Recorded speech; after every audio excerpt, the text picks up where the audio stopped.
now, for this week, we are going to be looking at the mystery animal.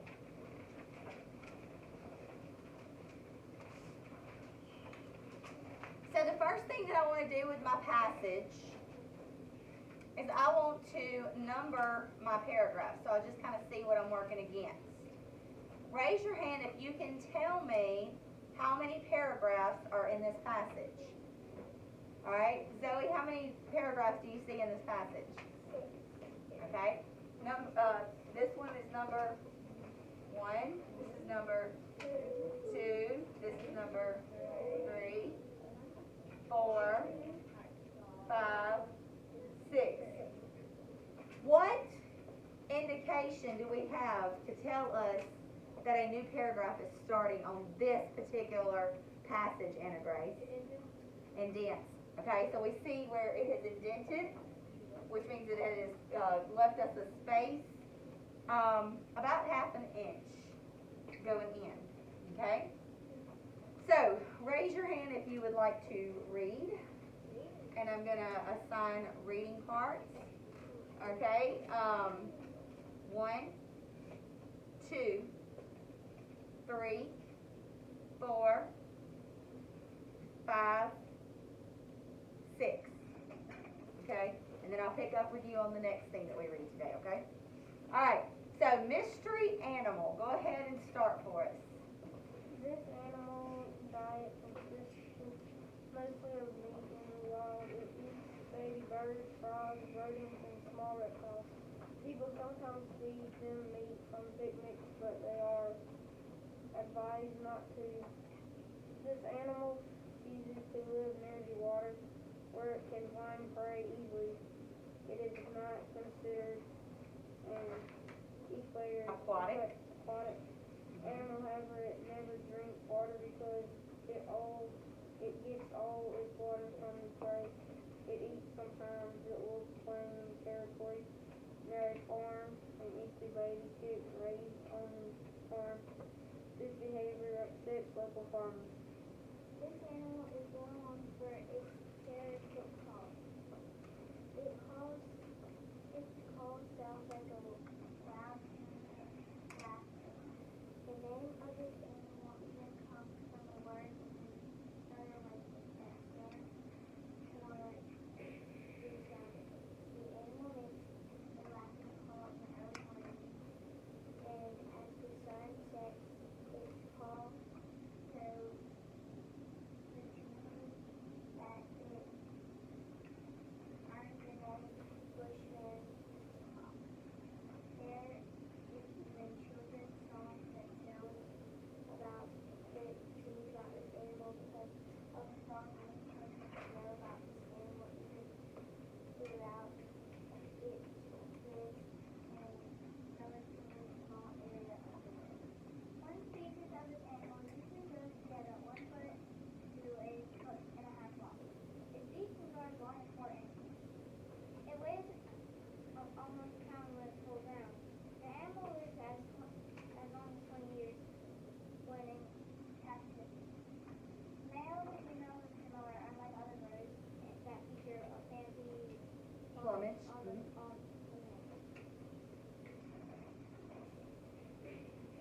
Females make their nest in tree holes. They cannot make their own holes like woodpeckers, so they must find distant holes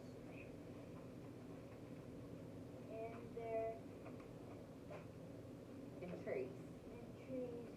This animal is native to eucalyptus forests, and their nest can often be found there.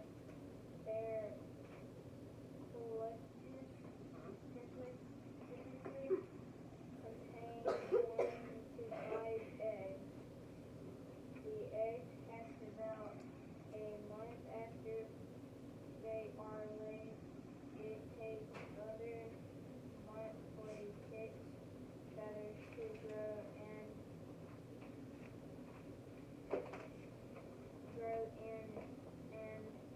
for the chicks to develop their sense older siblings and parents work together to raise the young.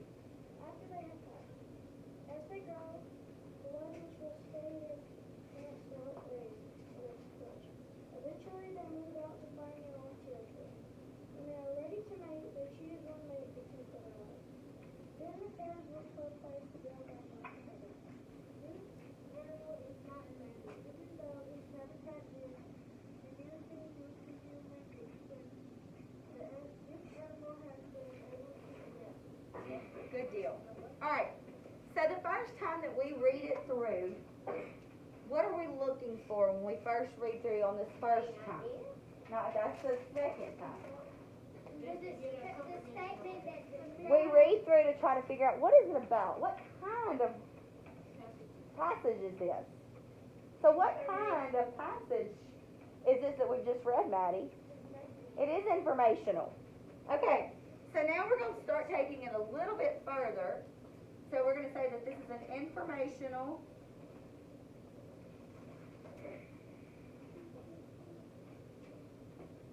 we're going to start taking it a little bit further because now not only are we going to start identifying it as informational or fiction, but then we're going to turn around and we're going to start identifying it, if it's informational, as either cause and effect, compare and contrast, chronological order, descriptive, problem and solution. So when we read through this, do we see a problem and how to solve? No. Do we have a timeline that we could put all the information in from paragraph to paragraph and that helps us organize the thoughts? No. Do we have this is the cause, so this is the effect? No. Are we comparing and contrasting two animals? No. Are we describing a certain animal? Yes. So that means the type of informational text that this is descriptive. Okay?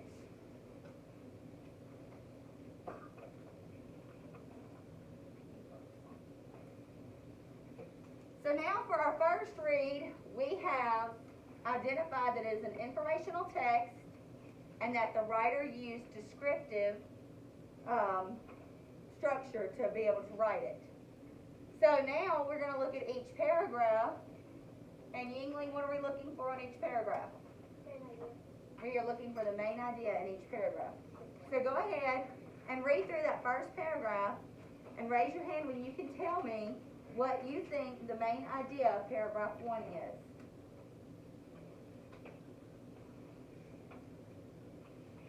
Christopher?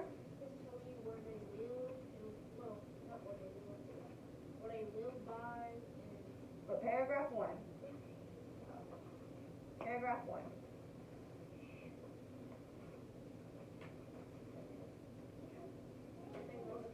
What they eat. So what do we call that? Their diet. So I'm going to say that paragraph 1 is about their diet. Okay? So then read paragraph 2 and raise your hand when you can tell me what the main idea of paragraph 2 is.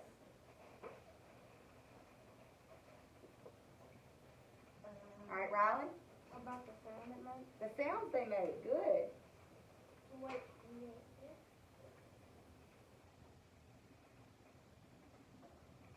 Okay?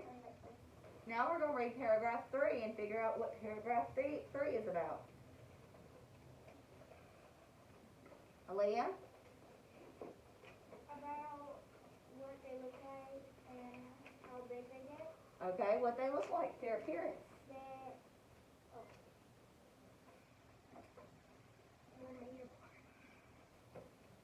Okay? Now, let's look at paragraph 4. Paragraph 4 is a little tricky.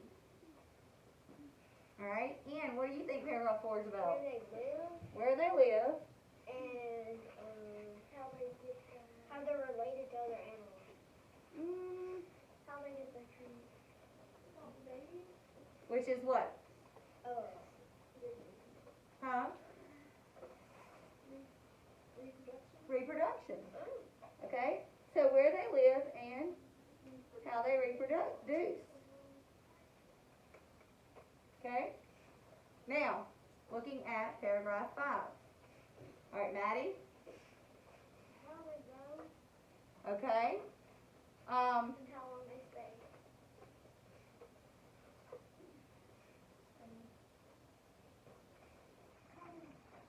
Alright, when they officially get to leave their mom and dad's place.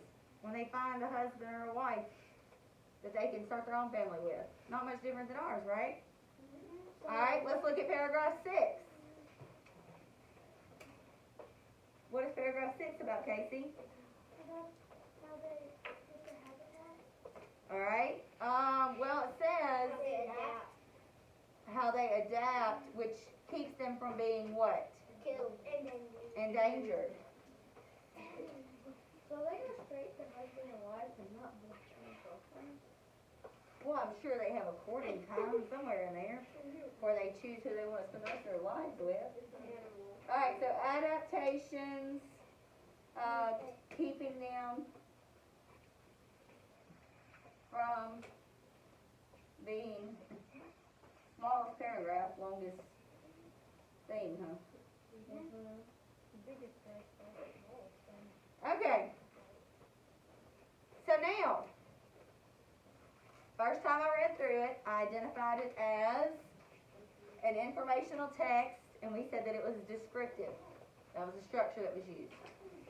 Second time I read through it, I looked at all 6 paragraphs, and I identified the main idea of all 6 paragraphs. So now, I can go to my questions. Okay? So number 1 says,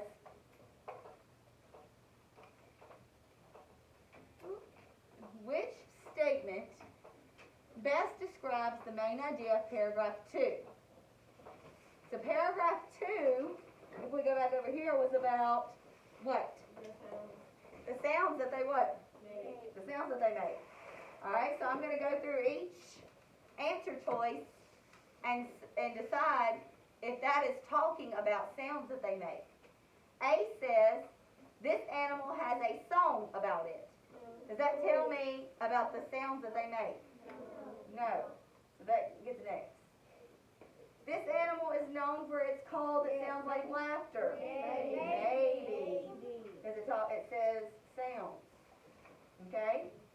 This animal has a nickname of a bushman's call. Yeah. Well, it says that. No. But does it tell you about their sound? No. They might make And it's, calls, but they don't. what sound do they make? This animal lives in a small area of the world. No. That's just telling you where they live. My answer is B. This animal is known for its call that sounds like laughter. Okay? So do you see how when we break our passage down like this and look at the main idea of each individual paragraph, how it makes coming over here and answering it so much easier.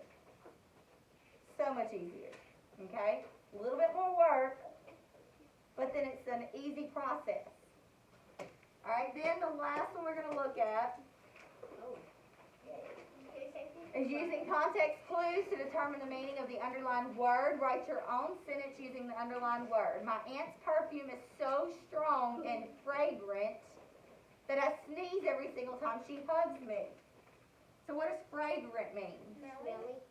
I'm going to say smelly, I'm going to say strong smell. Okay? And so my sentence is going to be, Avery picked some very fragrant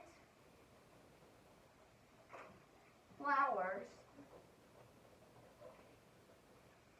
for my birthday.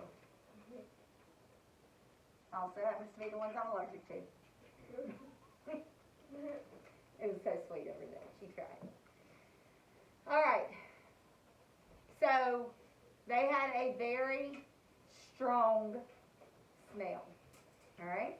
What flowers were they? Some, like, ragweeds. Like, those little yellow weeds that grow those. That kill my allergies. But it was sweet of her. Alright, so guys, this concludes our bell work for today. So go ahead and put that away and let's get out your writing. I got my handwriting.